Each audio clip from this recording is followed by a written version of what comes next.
no caste capital, so they could not convert it into quote unquote merit.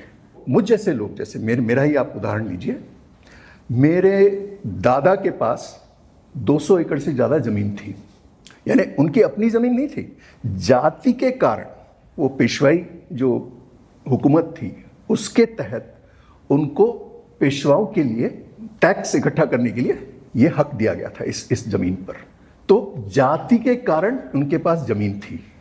उस ज़मीन में से कुछ, मेरे दादाजी कुछ ज़्यादा होशियार नहीं थे, तो नए कानून जब आए आज़ादी के बाद तो बहुत सारी ज़मीन उसमें से चली गई। तो लेकिन फिर भी जो कुछ भी बचा था उसमें से कुछ ज़मीन बेच के मेरे पिताजी को और मेरे एक चाचा को, एक को मेरे पिताजी को इंजीनियर बनाया, एक को डॉक्टर बनाया। तो इंजीनियर का बेटा मैं, तो मुझे लगता है कि मेरा जाति से क्या लेना देना, मैं तो मेरिट का पुतला हूँ। लेकिन मैं मेरिट कैसे पा सका, महंगे स्कूल और अच्छे कॉलेज में मैं कैसे जा पाया, क्योंकि मेरे पिताजी इंजीनियर थे। मेरे पिताजी इंजीनियर कैसे बने, क्योंकि मेरे दादा के पास ज़मीन थी। मेरे दादा के पास ज़मीन क्यों थी, क्योंकि उनकी जाति फलानी थी। कुछ और जाति होती तो उनके पास कोई ज़मीन नहीं होती और मैं यहाँ नहीं बैठा होता।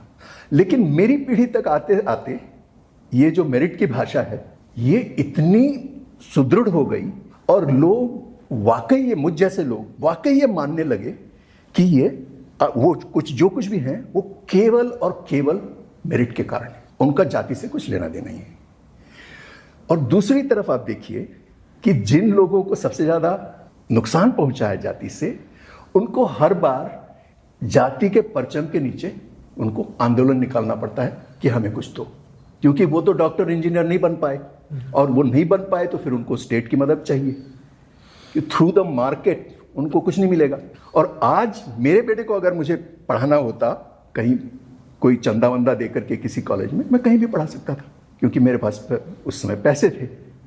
और क्यों पैसे थे, क्योंकि फलाना ये साथ। तो अब क्या होता है कि जब हम 60-70 के दशक में पहुंचते हैं, 70 के दशक तक पहुंचते हैं, तो एक पूरी पीढ़ी ऐसी तैयार होती है जो पूर्णतः पूरी तरह से जाति से बनी है।